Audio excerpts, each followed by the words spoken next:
Oke para sahabat tani, jadi dalam video kali ini saya akan berbagi tutorial berdasarkan pengalaman saya pribadi tentang cara untuk memaksimalkan pemunculan bunga-bunga ya.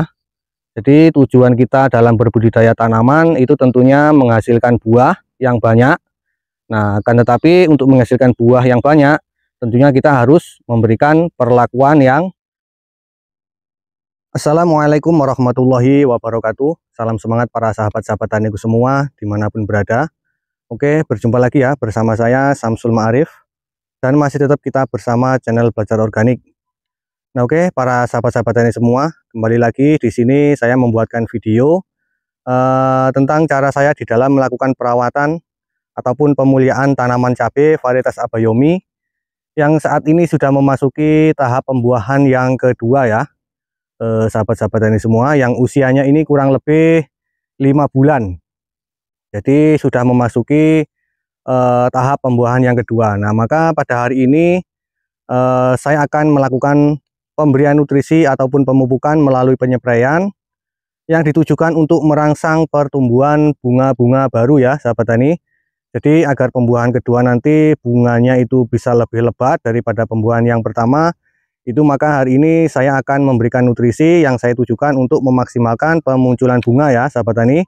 Nah, jadi sepengalaman saya pribadi, ketika tanaman cabai memasuki pembuahan tahap kedua, itu biasanya buahnya itu bisa lebih berlipat-lipat kali ya hasilnya. Akan tetapi kita tentu harus tahu kuncinya. Jadi kuncinya kita harus benar-benar memenuhi unsur haranya ya, ataupun kebutuhan makannya. Nah, oke, langsung saja kita ke inti dari video kali ini ya. Jadi video kali ini saya akan melakukan penyepraian ataupun pemberian nutrisi melalui melalui daun yang ditujukan untuk merangsang pertumbuhan bunga. Jadi agar setiap ruas-ruas yang memunculkan tunas itu memunculkan bunga, itu saya akan memberikan nutrisi yang berupa unsur hara fosfat dan juga kalium ya. Jadi agar bunga-bunganya itu munculnya banyak dan juga bunga-bunga yang produktif ya sahabat tani. Oke, langsung saja di sini akan saya sebutkan satu persatu mengenai bahan yang akan saya gunakan dalam penyepraian kali ini. Oke, lanjut saja. Di sini saya sebutkan mengenai bahan-bahan yang akan saya gunakan dalam penyepraian kali ini ya, sahabat-sahabat tani semua. Jadi yang pertama di sini saya menggunakan cover WP. Ini adalah merupakan pupuk mineral dan pelapis tanaman ya, sahabat tani semua. Dimana manfaat daripada cover WP ini adalah merupakan bahan pelindung tanaman yang mengandung mineral-mineral alami yang diaktifasi dan dilengkapi dengan perekat ya, sahabat tani. Kemudian cover WP ini bisa digunakan, dicampurkan dengan berbagai macam cara. Tentunya yang bertujuan untuk mencegah yang pertama yaitu serangan patek, bercak daun ya sahabat tani. Kemudian ini juga bisa digunakan sebagai perekat. Jadi kalau kita menggunakan cover WP itu kita tidak perlu lagi menggunakan perekat ya, karena di dalamnya sini sudah terkandung bahan perekat ya sahabat tani, yaitu sulfate active agent. Nah, ini adalah merupakan bahan aktif dari perekat ya sahabat tani. Kemudian dia juga mengandung unsur hara ya. Tentunya unsur hara ini sangat penting, sangat perlu dibutuhkan oleh tanaman cabai kita, yaitu berupa silika teraktivasi dan juga mangan oksida ya sahabat tani. Nah, ini untuk bahan yang pertama. Kemudian untuk bahan yang kedua dan ketiga serta yang keempat ini adalah merupakan bahan intinya untuk memaksimalkan pemunculan bunga. Nah, jadi yang pertama di sini saya menggunakan Saka SR. Ini merupakan hara makro mikro campuran yang bersifat nanoteknologi ya. Jadi unsur hara yang terkandung di dalam Saka SR ini merupakan unsur hara yang bersifat nanoteknologi. Arti dari nanoteknologi adalah unsur hara yang partikelnya itu jauh lebih kecil, yang sehingganya ini nanti akan sangat cepat dan sangat mudah terserap oleh tanaman cabai kita.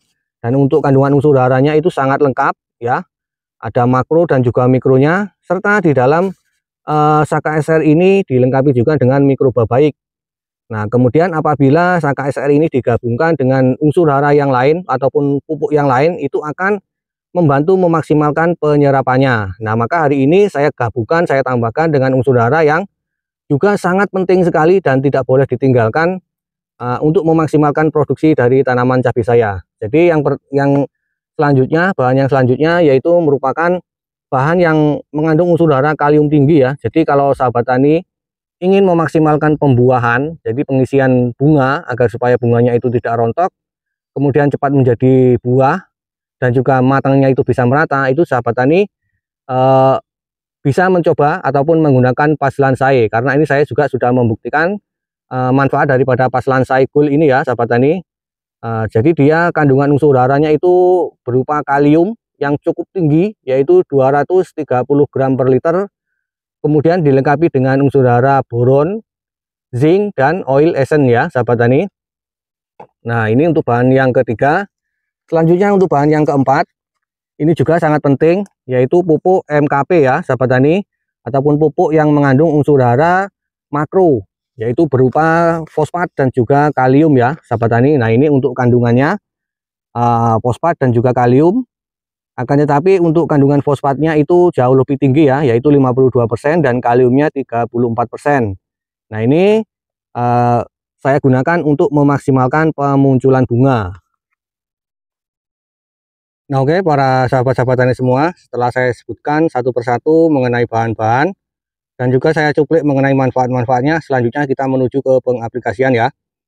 Oke, untuk pertama yang saya gunakan yaitu Paslan Sae Gold. Di sini untuk penggunaan Paslan Sae Gold saya menggunakan sebanyak 30 ml per tangki 16 liter. Jadi Paslan Sae Gold saya menggunakan 30 ml per tangki 16 liter. Jadi bentuknya seperti ini ya. Dia warnanya putih tapi agak kental cairannya. 30 ml per tangki 16 liter untuk penggunaan Paslan Sae Gold. Kemudian untuk pupuk yang selanjutnya yang saya gunakan di sini yaitu Saka SR. Nah, dalam penyepraian Saka SR di sini saya menggunakan sebanyak 2 sendok makan. 1, 2. Kemudian pupuk yang selanjutnya yang saya masukkan di sini adalah MKP. Dan untuk MKP ini per tangki 16 liter saya menggunakan sebanyak 4 sendok makan ya. 1, 2, 3, 4. Oke, kemudian yang selanjutnya, bahan yang selanjutnya yaitu cover WP. Dan untuk cover WP ini per tangki 16 liter saya gunakan sebanyak 2 sendok makan. 1, 2.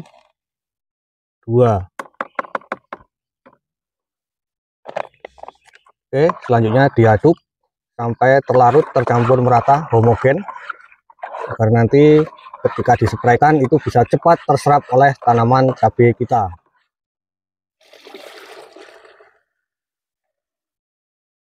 Oke, para sahabat-sahabat tani semua, selanjutnya bismillahirrahmanirrahim kita lakukan pengaplikasian ya.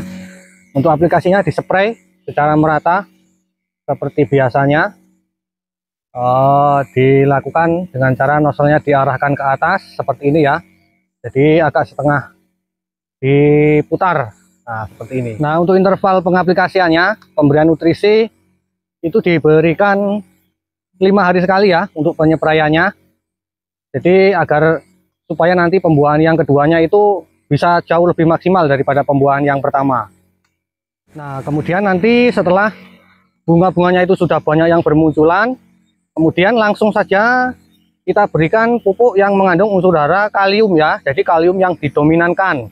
Nah, nanti juga akan saya buatkan video tentang cara saya di dalam memberikan pupuk kalium agar supaya bunga-bunganya itu cepat menjadi buah, jadi tidak rontok nanti bunga-bunganya. Nah, oke ya para sahabat-sahabat taniku semua dimanapun berada, jadi demikian tadi video yang saya bagikan yang berisi tentang pengalaman saya pribadi yang selalu saya gunakan untuk memaksimalkan pemunculan bunga. Jadi ketika buah yang pertama itu sudah habis, agar supaya pembuahan yang keduanya itu bisa jauh lebih maksimal dalam memunculkan produksi, terutama bunganya ya, itu saya memberikan pupuk yang berupa yang mengandung unsur hara fosfat yang dominan, kemudian disertai dengan unsur hara kalium serta unsur hara mikro ya sahabat tani.